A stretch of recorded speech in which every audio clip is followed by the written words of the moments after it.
Yeah.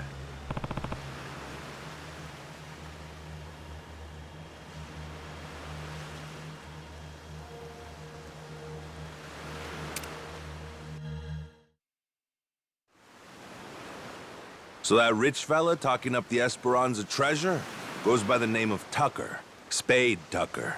Guy's got a round-the-clock bodyguard, too. And he really knows where the treasure is? Beats me.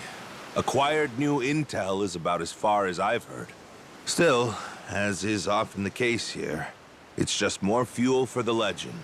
Aside from Jason and I, not many take this thing seriously. You can add me and Noah in there, too. And on that note, I think we ought to meet this Tucker guy. Great. Once we drop anchor in Atlantis, we'll start looking. Man, I can't wait to see it. I bet. But first, let's back up a second. Any of you know who originally created Madlantis way back when? Well, Captain, what do you think? Any guesses? Me? What, is it somebody famous or something? Come on, man, I'm confused enough as it is. Here's a hint. It's a name you've heard before. Well, Quizmaster, before doesn't mean much to an amnesiac, now does it? It was Bryce, that former sage of Polycana I mentioned earlier. Bryce Fairchild. Trace his resume back far enough and you'll find he used to run a gang. Decades ago, but still. No kidding. So he saw the light and ditched crime, is that it? Nah, he didn't change his story, just what he was writing it with. Power was always his aim. People say he's over 100 years old. Maybe he drank the elixir of life or something. Before all that, Polycana was a lot smaller, just a local religious group. But for decades, Bryce played the ardent follower, slowly became a mover and shaker. Then, after their sage died, Bryce succeeded him and took command of the whole enterprise. Clean outside, cruel inside, Hawaii's underworld in the palm of his hand. People started calling him the Overseer. Cinderella story from hell, huh?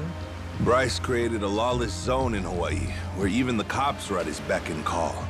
Eventually, he started doing business with his old gang. Then he took his network worldwide. Of course, someone of his stature can't just commit crimes out in the open. Right. Naturally, he needed someplace private, where he could entertain shady deals and shadier guests. So, that's precisely what he created.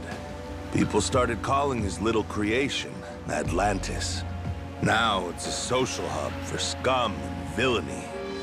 I see. That makes sense. You seriously caught all that? You sure you're 10? Yeah, it's like a super secret base for bad guys, right? Damn, my Noah's the sharpest knife in the drawer, isn't he?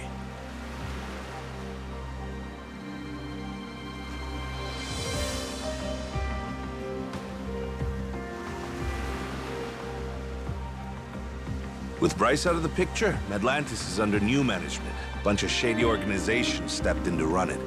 The biggest one is run by this old lady they call Queen Michele. She used to be high society or something a long time ago, and has a lot of bigwigs backing her. Bryce himself used to keep a cautious eye on her. The Pirates Coliseum's her doing, for her entertainment. Sure, there's all sorts of casinos and cat houses in Atlantis, but none of them earn like the Coliseum. Heck, the ship we're on right now once fought in it. Though, not too well, I might add. Yeah, well, she's got a new captain now. And maybe she'll do better this go-round. Let's do it, Captain.